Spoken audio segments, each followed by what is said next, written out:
when we talk bowl contracts between conferences, I think this is another good one that makes sense. It pits one of the better teams in the Big 12 every year against one of the better teams in the ACC. So this year, it's a West Virginia team that vied for the Big 12 title, finished 10-2, 16th in the country right now, taking on Miami. Mark Richt, much to do about him taking over the program, and they pretty much delivered what we expected. They didn't have that marquee win to break them through. They took Florida State to the wire. That could have been the game. But then they lost to the likes of North Carolina. They lost to the likes of some teams that you would expect them to. And it's another non-division championship year for Miami, but they get to a bowl game at 8-4, where they haven't won one for 10 years. Yeah, who would have thought the worst loss on Miami's schedule this year arguably was Notre Dame at 4-8. If you looked at that game in the preseason, you would have said, wow, that game could really be a spectacle there out in South Bend, but ends up being a matchup between a Miami team at that point that was meddling with mediocrity and Notre Dame, which has just been downright bad all season long. You look at Miami, though, they finished out the season strong, obviously 4 straight wins, one of those over Pitt, which was the biggest win out of the 4. It was 51-28, a game that really wasn't close when you consider where Pitt ended up, like we just mentioned there a moment ago. The way the Panthers were able to close the year, when you consider that Miami was able to beat them and beat them rather handily, it really springboarded the Hurricanes here through the final 3 or 4 games of their schedule into, of course, now the Russell Athletic Bowl against West Virginia. And I hope you like points in this game, Mark, because there are going to be a lot of them. The defenses are fine. Let's just put it that way. West Virginia's defense, I mean, they play okay by Big 10 or Big 12 standards, but they're not a great defense by any stretch of the imagination. The same can be said for Miami, even though both defenses have improved relatively well compared to where they were at the beginning of the year. Skylar Howard for West Virginia, he's a big-time quarterback, 3,100 yards passing, 26 touchdowns on the year. The guy's been spectacular. I mean, look at the receivers they have on the outside, namely Shelton Gibson, who's really been the playmaker for him. 40 catches on the year, 927 yards, 8 touchdowns. They look for him in the middle of the field. They look for him in the red zone. He's been a guy that's been spectacular for them all year long, and really they put up a ton of points there, not only in the passing game, but in the rushing game as well. Obviously, when you look at their leading rusher in Justin Crawford, 1,100 yards rushing on the year, only had 4 touchdowns. They do a lot of their scoring through the air. Skylar Howard also likes to run the ball a little bit as well. So West Virginia is a dynamic offense. They like to spread you out and throw the ball a ton. That's something that Miami has struggled with defensively for most of the year.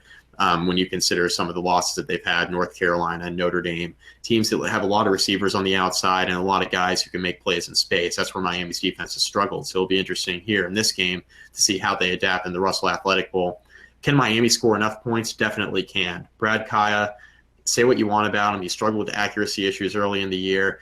He entered his senior season here at Miami as one of the top-rated quarterbacks on a lot of NFL boards. Finished the year not so, just because of the accuracy issues like I referred to, but the way that he closed the season out, he really started to step into his own there and become the quarterback that Mark Richt was looking for there in the last month of the year. Finishes with 3,200 yards passing, 23 touchdowns to 7 interceptions. He's been really good coming in on a hot streak. It'll just be interesting to see how he reacts with a little more than a month off to prepare for this West Virginia game. The big story here for Miami as the season's kind of progressed is the offensive line has really improved. And a lot of that can be said with Mark Walton in the running game.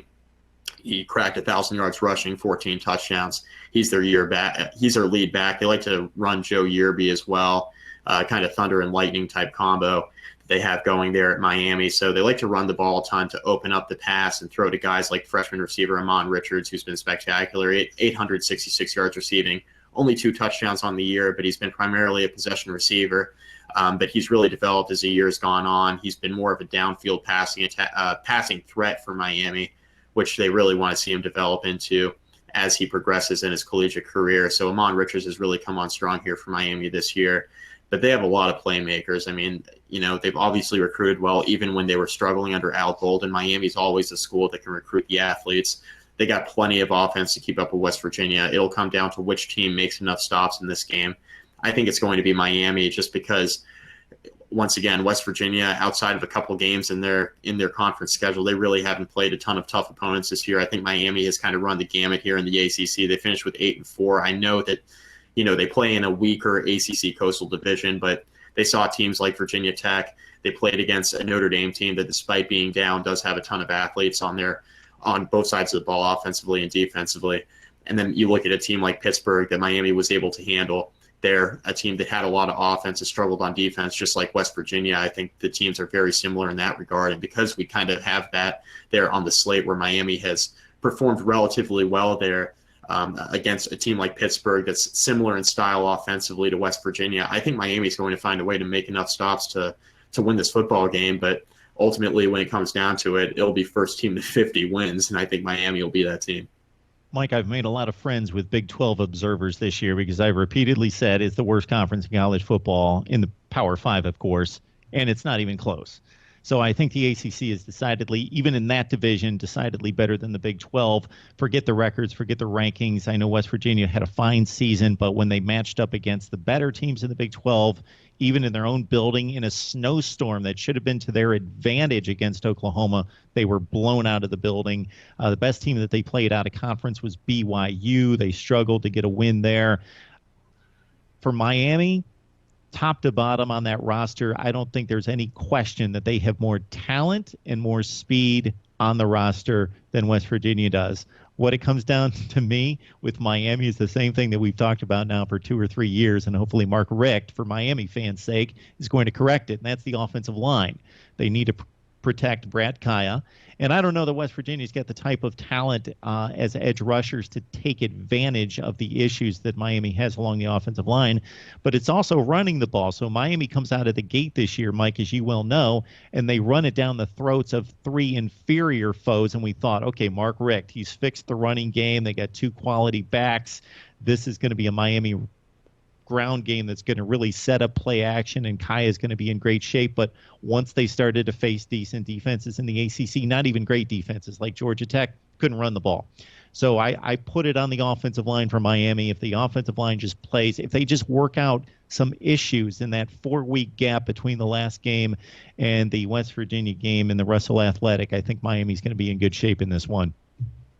Yeah, and Miami's offensive line, to what you just said, I mean, the offensive line played a lot better towards the end of the year. And I think that's the one encouraging thing if you're a Hurricanes fan. A, they protected Brad Kaya. B, maybe more importantly, they ran the ball a lot better than they had in the weeks prior. You saw it at the beginning of the year. They had the really, really solid running attack, but there were 3 inferior opponents, like you mentioned. And then once conference play started, the offensive line play just got worse. They had some injuries that kind of decimated both sides of the lines on offensive and the defensive lines that really held them back throughout the early part of conference play, but they got healthier as the season went along. The offensive line started to be a little bit more cohesive as a unit. And what we saw is a stronger Miami rushing attack. And if that's the case in this bowl game against West Virginia, I think they'll be in good shape. If you love ACC sports, check out Mike McDaniel inside the ACC. His Twitter handle is Mike McDaniel ACC. If you love the conference across the board, if you love football, you can check me out there as well, because even when the season's over, Mike and I will mix it up when it comes to recruiting, getting you set for National Signing Day. And we've also have launched, as we mentioned, a YouTube channel, MarkRogersTV ACC, plenty of videos there. So, Mike, we appreciate the time, man. All right. Thanks, Mark. Appreciate it.